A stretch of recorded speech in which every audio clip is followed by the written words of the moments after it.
तमाम जानकारी के लिए। तो मुख्यमंत्री भी समीक्षा बैठक करने वाले हैं। ग्वालियर से बड़ी खबर अपने दर्शकों को दे देते हैं। निजी अस्पताल की लापरवाही सामने आई है। बुजुर्ग मरीज को बगैर जांच के लखनऊ रेफर कर दिया गया। जांच के बाद कोरोना पॉजिटिव ये बुजुर्ग महिला निकली है। महिला के संपर्क में कुल 80 लोग आए थे। तो ये बहुत बड़ी लापरवाही यहाँ देखने को मिली और ये निजी अस्पताल की लापरवाही ग्वालियर में देखने को मिली है कि एक बुजुर्ग महिला जिसे बिना जांच के लखनऊ रेफर कर दिया गया, उसकी जब जांच हुई तो कोरोना पॉजिटिव ये महिला निकली है और इस महिला के संपर्क में कुल 80 लोग आए थे। अब ऐसे में संक्रमण का कितना खतरा बढ़ गया है इसको समझा जा सकता है। तो बहुत बड़ी लापरवाही यहाँ पर निजी अस्पताल की देखने को मिली। बुजुर्ग महिला को बगैर जांच के, बगैर उसकी कोरोना जांच किए उसे रेफर कर दिया गया, वो भी लखनऊ के लिए। सुशील हमारे सहयोगी हमारे साथ फोन लाइन पे जुड़े हुए हैं, उनसे बात करते हैं। सुशील, बहुत बड़ी लापरवाही है और कोरोना पॉजिटिव महिला निकली, 80 लोग इसके संपर्क में आए थे, बहुत संक्रमण फैलने का खतरा बढ़ गया।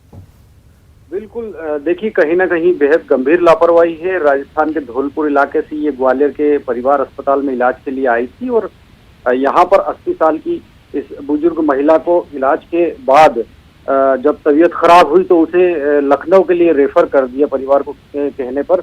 लेकिन उस दौरान इन्होंने इसका सैंपल नहीं लिया, कोरोना टेस्ट नहीं कराया। यही वजह है कि जब इस महिला को रेफर करके लखनऊ पहुंचाया गया, वहां लखनऊ में जब अस्पताल में इनका टेस्ट किया गया तो वो कोरोना रिपोर्ट पॉजिटिव निकली है इनकी। और यही वजह है कि अब ग्वालियर का जो अस्पताल है उस अस्पताल के कर्मचारियों के साथ ही इस महिला के जो परिजन है राजस्थान के, ये कुल मिलाकर 80 लोग हैं। इन सभी 80 लोगों का अब स्वास्थ्य परीक्षण किया जाएगा जिनके संपर्क में ये महिला आई थी।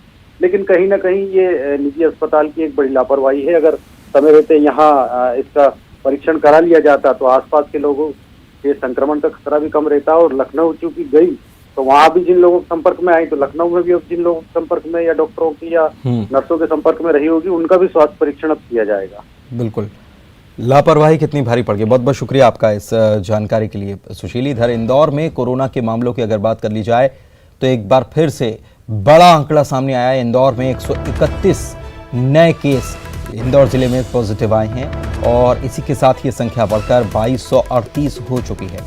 अब तक 96 लोगों की कोरोना की वजह से इंदौर में मौत हो चुकी है। अब तक 1046 मरीज स्वस्थ भी हो चुके हैं। लेकिन एक बार फिर से एक बड़ा फिगर, बड़ा आंकड़ा सामने आया, 131 लोग कोरोना पॉजिटिव सामने आए।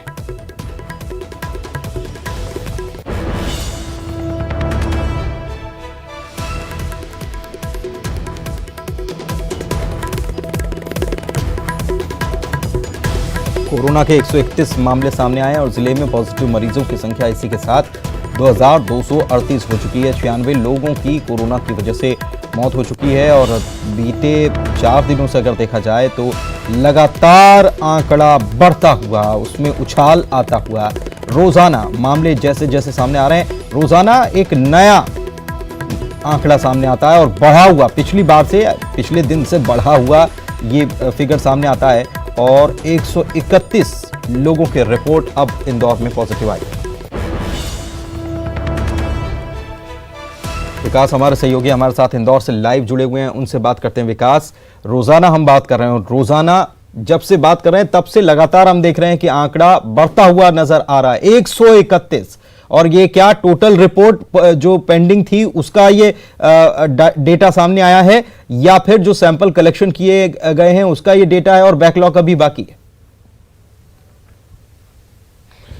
बिल्कुल पुनीत, आपको बता दूं कि 131 कल राज्य मेडिकल बुलेटिन जारी हुआ, उसमें नए कोरोना पॉजिटिव पाए गए हैं। हालांकि इसके बाद ये जो आंकड़ा है वो 2238 हो जाता है। हालांकि ये बेहद चिंताजनक बना हुआ है, चूंकि मैंने इससे पूर्व में भी कल एक या 2 दिन पूर्व में भी कहा आपसे ही चर्चा के दौरान कि आने वाले समय में एक बार फिर कोरोना बम फूटेगा, लिहाजा बड़ी संख्या में कोरोना पॉजिटिव मरीज इंदौर शहर से मिलेंगे। वही हुआ, अनुमानित 131 कोरोना पॉजिटिव के मरीज आज मिले, जहां हालांकि जो स्वस्थ होकर जो अब तक घर आ चुके हैं उसका भी आंकड़ा 1000 पार हो चुका है। लेकिन लगातार कोरोना पॉजिटिव मरीजों के बढ़ने की संख्या जो है वो कहीं ना कहीं चिंताजनक प्रशासन के लिए होनी चाहिए और उन्हें एक नया एक्शन फार्मूला तैयार करना चाहिए। आखिर किस रणनीति के तहत उन्हें शहरवासियों को कोरोना पॉजिटिव से बचाना है, चूंकि बेहद मामूली सी चीजों को लेकर के शहरवासी जो है उसमें कुछ लोग ऐसे हैं जो सड़कों पर आ जाते हैं, अपने काम के लिए बाहर सड़कों पर आ जाते हैं। हालांकि उसे एक त्याग और तपस्या के रूप में लेना चाहिए, लेकिन ऐसा नहीं हो रहा है। तो ऐसे में या तो पुलिस से के साथ समन्वय, पुलिस और प्रशासन का ऐसा होना चाहिए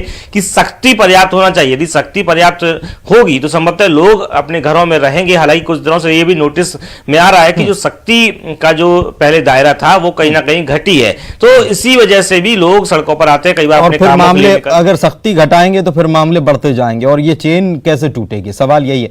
शुक्रिया विकास आपका इस जानकारी के लिए। इधर बुरहानपुर से बड़ी खबर आपको दे दें, यहां पर भी कोरोना के 14 नए मरीज मिले हैं। कल भी बड़ी संख्या में